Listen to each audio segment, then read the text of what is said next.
Today's video is packed with good stuff. I'm going to show you how I do my rebalancing and prep process. I'm trying out some new hard gel products, and then I'm also doing this really easy and cool looking nail art.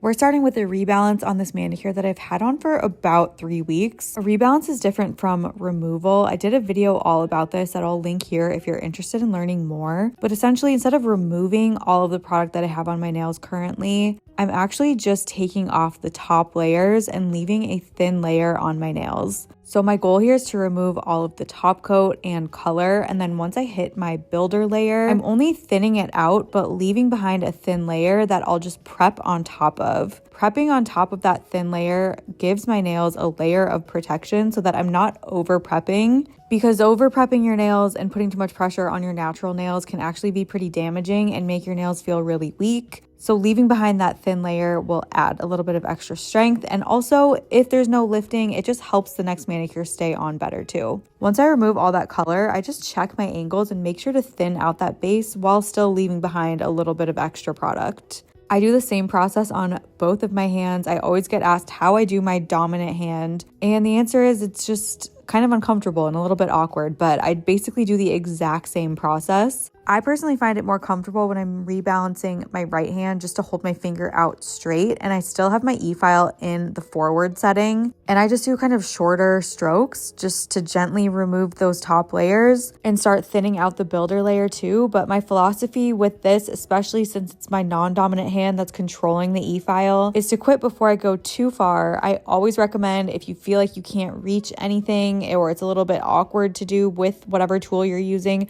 to switch and move down to the next most gentle tool. So in this case, if there's any areas that I don't feel comfortable with reaching, I'm not going to try to do it with my E-file. I'm actually just going to switch to my hand file and get it with that. That way I'm not pushing myself too far and risking any injury or damage to my nails, and I'm just using a tool that I feel more comfortable with. I also had a little bit of lifting on this hand. You can see it right there. On a couple of nails, there was a little bit of lifting, but my middle finger was pretty bad. Usually I would be able to just use my E-file to get the lifting off, but I didn't really feel very comfortable with where it was, so I just switched to a hand file in this instance. My technique for this is just to file the area that isn't lifted, because eventually you'll thin it down enough that whatever is lifted will just fly right off. Let me know if you want any other videos about how to handle lifted gel if you're interested in learning more about that too. Okay, now we're switching to the next most gentle tool after the carbide bit, which in this case is a sanding band. This is actually kind of a newer addition to my routine, and I'm obsessed with it. Again, let me know if you want more information on the sanding band, because I find this so easy and nice to work with, and I really like these little sanding bands from Erica's. At this stage, my goal is to get off any lifted gel and get any remaining color gel that's still on, or just like hard to reach gel that I couldn't get with my carbide bit. I'm also using it to both smooth out my surface if there was any like ridges or anything left behind from the carbide bit, and also rough up the surface so that it's nice and scratchy so that my next layer of gel can adhere properly.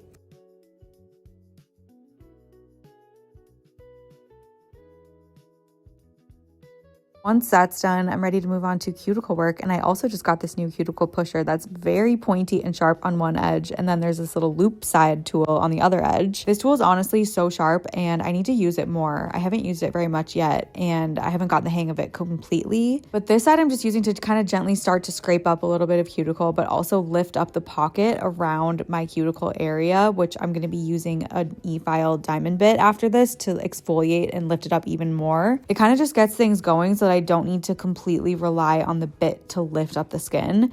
And then with this side, I'm using it to just gently scrape off any cuticle that will just easily come up. The thing that's tricky with this side also is that it's super sharp. So if you have any ridges or lifted gel, it will rip it right off, which can be very damaging. So I don't know if I'm a fan of this yet. I'm still kind of figuring it out. Every single thing that I'm using, I will link below if you're interested, but this is my precision flame bit from Erica's. It's a diamond bit, and it does such a nice job at just gently lifting up the skin around my nails. This helps your gel stay on better, but I think the best reason to use this is because it actually makes polishing so much easier. It really removes any obstacles like any skin or hangnails or cuticle being on your nails, which means that you can just be free to polish. There's nothing in your way, and there's not going to be any like divots or any skin hanging in your nails or anything like that. I did a regular polish manicure on my friend the other day when we were traveling, and I didn't have all my prep tools with me, and it just made me appreciate this process so much because it was almost impossible to polish her nails cleanly because there was cuticle and hangnails and everything in the way, and this just makes such a big difference. Anyways, now that the prep is done, we can move on to polishing, and I'm trying out some new hard gel products today. This specific product is the Jelly Gel from Kinetics. This is a medium viscosity thixotropic gel. It's a hard gel, and it really doesn't move until you move it where you want it to be. Because of that, it's really great for armoring the tips, which I was just doing in those last clips, and then also doing extensions. I also want to note that you do need a gel base coat underneath this product in order for it to adhere correctly. Thumbnail is a lot shorter than all of my other nails, so I thought it'd be fun to try out a tip extension using a form and this new gel. This is my favorite way to add length to my nails. It honestly feels like a hack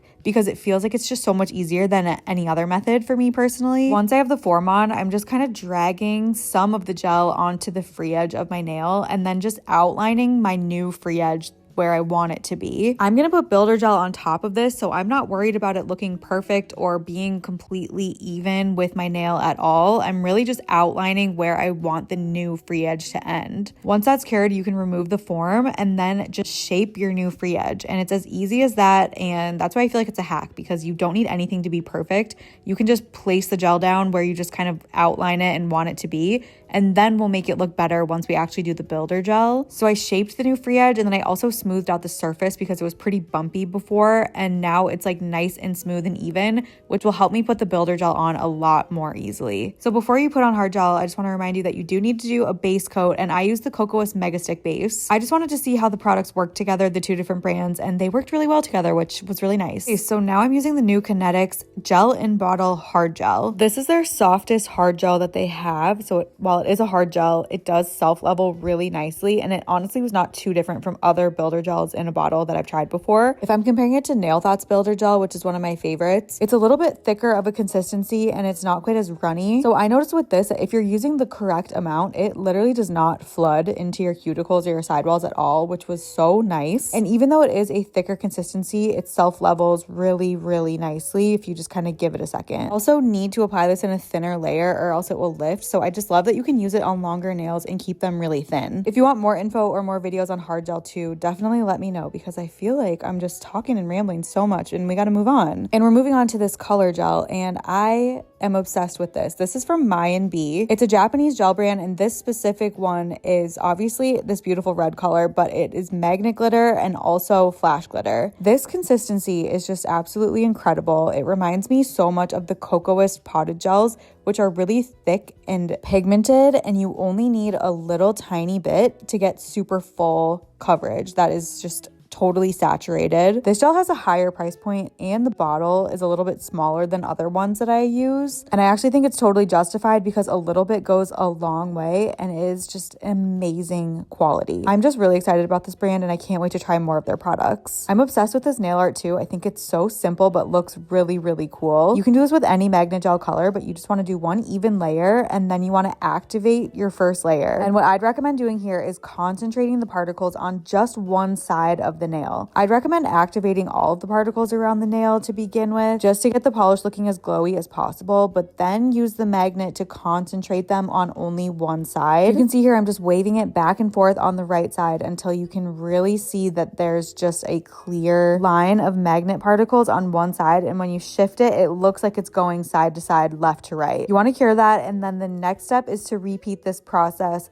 but only on half of the nail. You can use a liner brush to do this, but I was feeling a little bit lazy and I just wanted to use the brush from the bottle. My tip with this is to do a little less than half as you're working, because you will probably need to add a little bit more polish on the bottom. If you go halfway down to start off with, if you have to add more polish, it's going to overtake the nail and it just won't look even. Also, make sure that you flip your nail so that you're looking at it head on or looking at it at different angles to make sure that the line looks straight. Once I did that, I realized that it was not even, and I knew I needed to add a little bit more on one of the sides of my nails. Here's where things will will be a little bit different from the first layer. You still want to activate all of the magnetic particles, but then instead of concentrating the particles on the same side that you did before, now you want to activate them and concentrate them on the opposite side. So I'm just waving my magnet back and forth and really getting those particles to stick up on the left side of my nail now. This is the right side, which is what I did on the first layer. Concentrating the particles on opposite sides is what gives you that checkered look. And I love how this leaves the other side of your nail kind of glassy, and you can almost see the first layer particles through that second layer, and it just looks so dimensional and fun. But you don't need any special tools or multiple colors or anything to get this super cool look. Once you're happy with how the particles are all concentrating on the second layer, go ahead and cure it, and then you can move on to top coat. I personally just wanted to keep my nails thin, so I'm using the Kinetics Shield top coat, which is a thinner viscosity than the cocoaist one that I typically use. But since I did do uneven layers of polish, like the second layer definitely sticks up a little bit more than the first one, I still recommend turning your hand upside down so that it kind of encapsulates the art and looks more even across the surface. If you leave it too thin, you would be able to see that little ridge, and I think that flipping it upside down just really helps make everything nice and smooth. For finishing touches, I like to just touch up the shape a little bit after doing those extra layers of polish, and then of course just rehydrate the cuticles with lotion and cuticle butter. And here's the final look. I just think this is so fun. You could do this with literally any color, but the red is perfect for Valentine's Day, which is coming up soon. And this is one of those manicures where I couldn't stop staring at my hands. Whenever I would catch a glimpse of them, I would just be like, wow, those are amazing. And since this is flash glitter, I had to show you what it looked like under the light. It's kind of like rainbow flash glitter. It's very subtle, but just really unique. I'm such a fan of all of these products, and I highly recommend them if you're in the market to try out something new, or if any of these kind of catch your eye and they might kind of fulfill something that you've been missing in your kit. If you have any questions about them, or you want me to do another in-depth video about anything specific, definitely let me know, because I feel like I just skimmed the surface on